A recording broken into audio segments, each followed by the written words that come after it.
Hello বন্ধুরা, welcome to my next video. তোমরা যারা যারা পার্ট 1টা দেখেছো তারাই একমাত্র বুঝতে পারবে এই পার্ট 2টা কী নিয়ে হতে চলেছে। চলো তাহলে বলি। এটা সেদিন ছিল রবিবার। আমি তোমাদের আগেই বলেছি আমাদের পুজোটা 3 দিন ধরে হয়। আর সেদিন ছিল রবিবারের দুপুরবেলা, যখন সুতো কাটার পুজোটা হচ্ছিল। কিন্তু আমাদের বিসর্জন সেদিন হয় না, আমাদের বিসর্জন হয় সোমবার সকালে।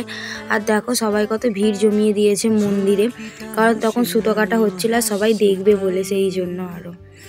আর আমার সাথে আমার সব দিদিরা বোনেরা গিয়েছিল, তারাও একটু হাই করে নিল। আর এই দেখো এই লাইটিংগুলো সাজানো হয়েছিল আজকে নাচের জন্য। আমাদের রাত্রিবেলা ঘড়ির কাঁটায় এখন বাজে সন্ধ্যে 8টা, আর এখন থেকে সব নাচ গান শুরু হয়ে গেছে, কারণ আজ সারা রাত ধরে নাচ হবে। তারপর কালকে সকালবেলা ঠাকুর বিসর্জন হবে। আর এরা এত সুন্দর বাজনা বাজাচ্ছিল যে বলার মতো না। বিশ্বাস যদি না হয় তোমাদেরকেও একবার শুনিয়ে দিই, আর শোনানোর পর তোমরা বলবে কেমন বাজাচ্ছিল কমেন্টে।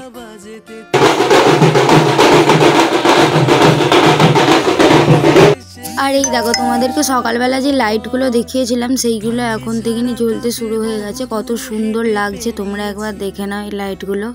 এই লাইটগুলো লাগানোর একটাই উদ্দেশ্য, সব নাচবে বলে। এখানে আমিও নেচে নিচ্ছিলাম একটু বসে বসে, কারণ এত সুন্দর গান বাজছিল আর এত বিট করছিল, না নেচে আর পারাই যাচ্ছিল না গাইস। এই দেখো রাত যত বাড়তে সবাই নাচতে শুরু করে দিয়েছে, কারণ আমাদের এখানে যত রাত বাড়বে তত সবাই নাচতে শুরু করবে নন স্টপ। আজকে রাত্রিবেলা নাচা হবে অ্যান্ড কালকে সকালবেলা ঠাকুর আবার বিসর্জন হয়ে যাবে, তাই সবাই সবার মতো মজা করে নিচ্ছে আজ।